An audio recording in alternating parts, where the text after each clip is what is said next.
안양대학교 불법 매각 의혹 사태가 수습 국면에 들어섰습니다. 안양대학교 비상대책위원장을 만나 관련 내용을 직접 들어봤습니다.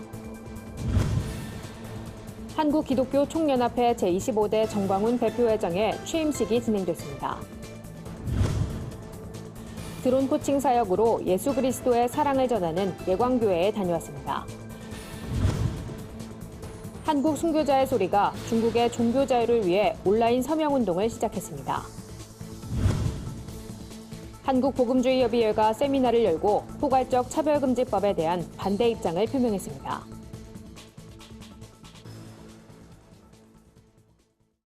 안녕하십니까. 구티비 뉴스입니다.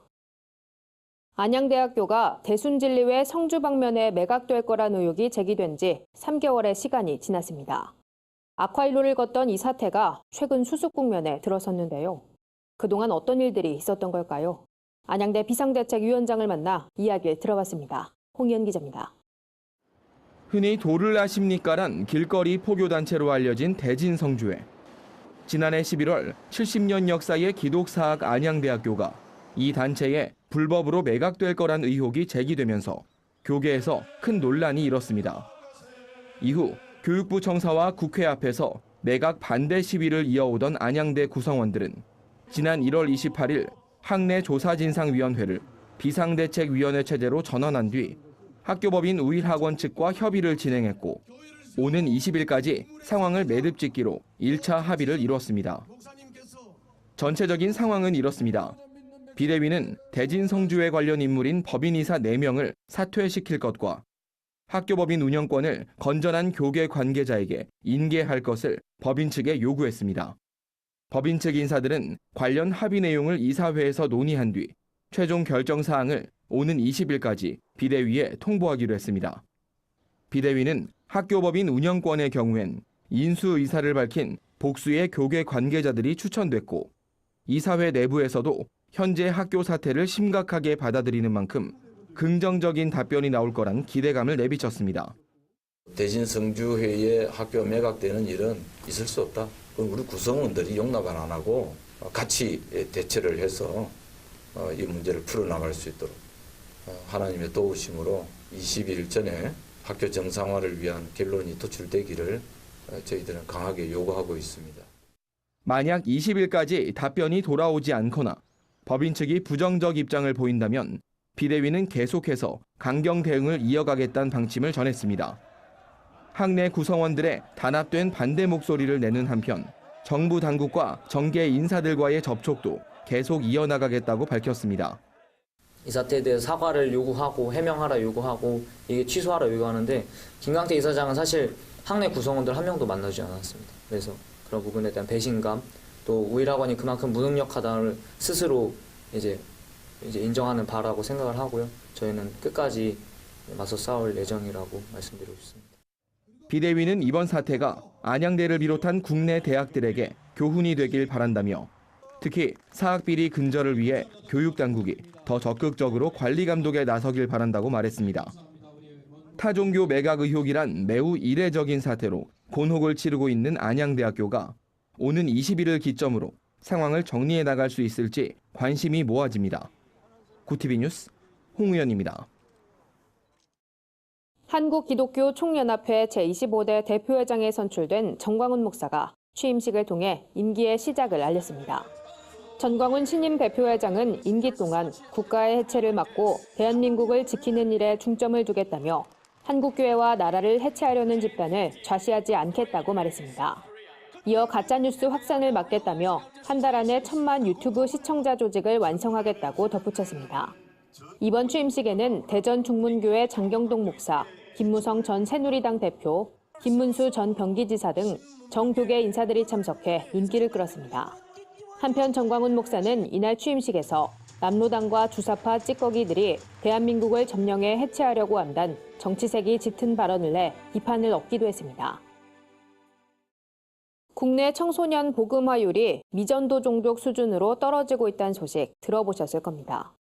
이런 가운데 드론이란 새로운 도구로 아이들과 소통하며 복음을 전하는 교회가 있어 눈길을 끕니다. 경기 고양시에 위치한 예광교회의 드론 코칭 사역을 소개해드립니다. 여선아 기자입니다. 조용한 동네에 아담한 교회가 있습니다. 이 교회 1층엔 종이 비행기 카페와 항공우주 전문 작은 도서관이 마련돼 청소년들이 드론이란 도구에 관심을 갖게 됩니다. 예광교회 박찬균 목사는 두 자녀를 키우며 청소년들의 진로에 관심을 갖게 되면서 자연스레 드론 코칭 사역을 시작했다고 말합니다. 과연 우리 자녀와 청소년들에게 내가 할 수 있는 일이 무엇일까? 이런 것을 생각하는 가운데 제가 이 항공우주 분야에 대한 관심을 가지고 그 삶의 현장에 제가 가서 만나기 위한 그런 과정이라고 할 수 있겠죠. 박 목사는 드론 분야에 지식이 없었지만 진로 코칭을 위해 관련 분야를 공부했습니다.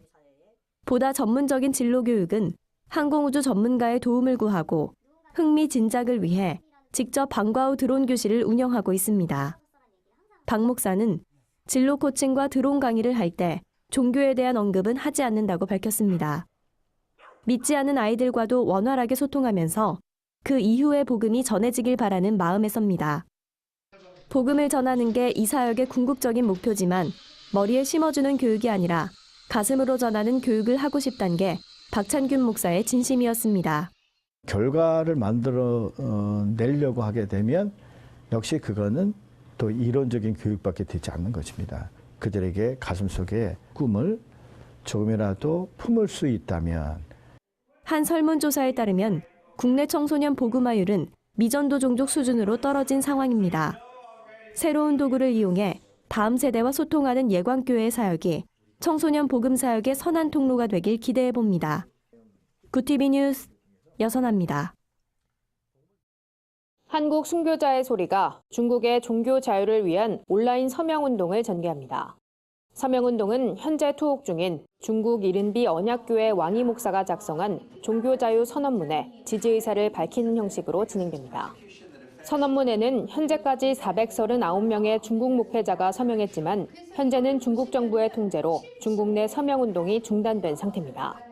순교자의 소리 에릭 폴리 목사와 현숙 폴리 목사는 탄압받는 중국 교회를 위해 한국 교회가 할 수 있는 일을 고민하다가 온라인 서명운동을 진행하게 됐다고 설명했습니다. 순교자의 소리는 내달 말까지 서명을 받은 후 관련 내용을 주한 중국 대사관에 제출할 계획입니다. 한편 중국은 지난해 2월 종교 사무조례를 시행한 뒤 종교활동에 대한 제재를 확대하고 있습니다. 왕이 목사는 중국의 종교 자유를 상징하는 인물로 지하교회를 이끌면서도 공개적으로 복음을 전해온 인물입니다. 한국복음주의협의회가 정부의 포괄적 차별금지법 제정 움직임을 비판하는 세미나를 열었습니다. 발제자들은 차별금지법은 사실상 동성애를 합법화하려는 시도라며 다수의 반대에도 이 법을 제정하려는 것은 일종의 강박으로밖에 볼 수 없다고 강도 높게 비판했습니다. 총신대 이상원 교수는 현 정부는 다수의 반대에도 불구하고 계속해서 차별금지법을 제정하려는 강박을 보인다며 이처럼 동성애 합법화 시도가 끊임없이 등장하는 이유는 그 배후에 이데올로기적인 시대사조가 자리 잡고 있기 때문이라고 비판했습니다. 20년간 동성애를 경험했다고 밝힌 박진권 선교사는 현대사회 들어 10대에서 20대 에이즈 환자가 급증하는 등 국내 성윤리 체계가 무너지고 있다고 주장했습니다. 발제자들은 정부 당국이 동성애로 인한 에이즈 환자 발생을 묵과하고 있다며 이와 함께 퀴어 축제 등 동성애 문제에도 소극적인 입장을 고수하고 있다고 지적했습니다. 또 한국교회가 포괄적 차별금지법 제정과 동성애 확산 문제에 대응해야 한다며 보다 적극적인 모습으로 이 문제에 대처할 것을 촉구했습니다. 오늘의 해외 주요 뉴스를 오현근 기자가 전해드립니다. 구티비 월드와이드입니다. 다윈주의에 대한 과학적 반대란 리스트에 서명한 과학자들의 수가 2019년 2월 현재 1000명을 돌파했습니다. 이 리스트는 지적 설계를 연구하는 미국의 비영리 공공정책 싱크탱크인 디스커버리 인스티튜트가 지난 2001년 처음 작성한 것으로 세계 유수 대학의 과학자들이 대거 포함되어 있습니다. 이 선언문은 우리는 삶의 복잡성을 설명하기 위해 무작위 돌연변이와 자연 선택 능력에 대한 주장에 회의적이라며 다윈 이론을 면밀히 조사하는 것이 권장되어야 한다고 밝히고 있습니다. 베트남이 오는 27일부터 양일간 예정된 제2차 북미 정상회담을 앞두고 개최지인 하노이 시내 주요 시설에 대한 경호를 강화할 방침입니다. 여기엔 하노이 외곽의 노이바이 국제공항을 비롯한 시내 열차 및 버스 정류장들, 그리고 각종 동상이나 문화기념물 등이 포함됩니다.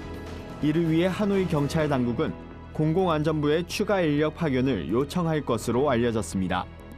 한편 김정은 북한 국무위원장의 의전 등을 총괄하는 김창선 국무위원회 부장은 하노이에 도착해 관련된 최종 상황을 조율 중인 것으로 파악되고 있습니다. 유엔 안전보장이사회가 시리아에서 활동하는 알카에다 계열 무장 조직에 소속된 우즈베키스탄인들이 터키를 통해 한국으로 들어오려 했다는 보고서를 공개했습니다. 특히 보고서엔 국내에서 체류하는 우즈베키스탄인 노동자들 중 일부가 시리아로부터 국내에 입국하려는 극단주의자들의 비용을 지원했다는 내용도 포함되어 있어 충격을 주고 있습니다. 이에 법무부는 이 같은 내용의 보고서를 입수한 후 터키에서 입국하는 우즈베키스탄인에 대한 입국 심사를 강화토록 했습니다.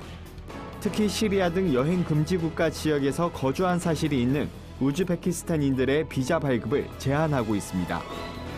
영화 블랙팬서에서 슈리를 연기한 배우 레티티아 라이트가 제72회 영국 아카데미 시상식에서 신인상을 수상했습니다. 라이트는 수상 소감에서 나는 하나님의 자녀란 정체성을 다시 한번 확인한다며 몇 년 전 나는 깊은 우울증에 걸렸고 연기를 그만두고 싶었지만 저를 구한 유일한 존재는 하나님과 신앙 그리고 가족이었다고 고백했습니다. 그러면서 청년들을 격려하고 싶다며 젊은이뿐만 아니라 그 누구든 힘든 시간을 보내고 있는 누군가에게 하나님께서 당신을 창조하셨고 당신은 중요한 존재라고 말하고 싶다고 전했습니다. 라이트는 마지막으로 모두가 나에게 영감을 준다며 하나님은 당신을 축복하신단 말로 수상소감을 마쳤습니다. 미국 일리노이주 시카고 교외 도시 오로라에서 발생한 직장 총기 난사 사건으로 목숨을 잃은 5명의 피해자 신원이 공개됐습니다. 경찰 발표에 따르면 미국 최대 규모 밸브 및 제어장치 제조업체에서 총격이 발생해 용의자를 포함한 6명이 숨졌습니다. 경찰은 이 회사에서 15년간 일한 용의자 게리 마틴이 해고 통보를 받게 될 것을 미리 알고 권총을 갖고 출근했다고 밝혔습니다. 그에게 총을 맞고 숨진 사람 가운데 최연소 피해자인 위너는 인턴으로 채용돼 첫 출근한 날이어서 안타까움을 더했습니다. 오로라 경찰은 크라우드 펀딩 사이트를 통해 희생자 가족을 위한 모금 캠페인을 벌이고 있습니다. 구티비 뉴스 오현근입니다. 오늘의 사회 이슈를 홍희연 기자가 종합해드립니다. 오늘의 이슈 포커스입니다. 북한 노동당 기관지 노동신문은 18일 북한이 역사적 전환기를 마주하고 있다며 간부들과 주민들에게 국가 제일주의 신념을 바탕으로 경제 발전에 매진할 것을 촉구했습니다. 노동신문은 하나의 제품과 창조물 모두로 국가의 존엄과 위상을 만방에 떨치자며 북한 주민들을 독려하는 말을 이어나갔습니다. 노동신문의 이 같은 발언은 한미관계와 북미관계 개선에 나선 김정은 북한 국무위원장의 뜻을 관철시키기 위한 것으로 풀이됩니다. 콜라와 설탕, 된장 등 소비자들이 많이 찾는 가공식품 가격이 1년 새 10% 안팎 오른 것으로 나타났습니다. 한국소비자원은 30개 품목의 1월 판매 가격을 조사한 결과 이같이 나타났다고 밝혔습니다. 가장 많이 오른 품목은 설탕으로 지난해 1월과 비교했을 때 11%나 올랐고 이어 된장, 콜라, 어묵 순으로 상승폭이 컸습니다. 이와 함께 생수와 우유, 즉석밥의 가격도 5%가 넘는 오름폭을 보였습니다. 반면 식용유와 오렌지 주스, 고추장 등 6개 품목은 다소 가격이 낮아졌습니다. 영화 극한직업이 지난 17일 기준 총 관객 1,453만 명을 불러 모으며 역대 흥행순위 2위에 올랐습니다.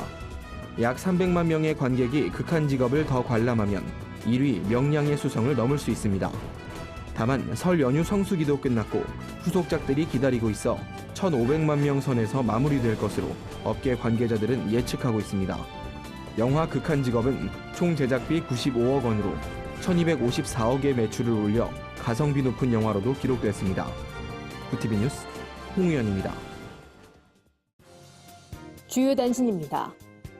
한국기독교교회협의회가 3월 1일 진행되는 범국민대회 동참을 호소하는 서신을 발송했습니다. 교회협은 이번 범국민대회가 민주와 평화를 이루란 역사의 명령을 전 민족적 차원에서 실천하기 위한 출범식이라며 3.1 정신을 다시 발현하고 식민과 분단의 모습을 극복하는 날이 되길 바란다고 밝혔습니다.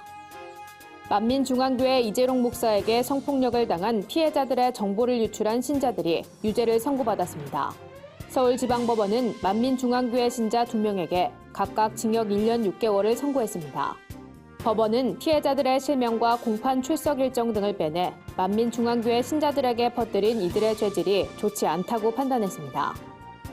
서울 YWCA가 3월 8일 세계 여성의 날을 맞아 특별한 토크 콘서트를 마련합니다.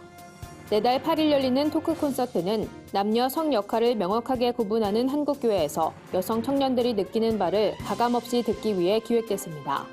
교회 내 성차별을 고민하는 20, 30대 청년이라면 누구나 참석할 수 있습니다.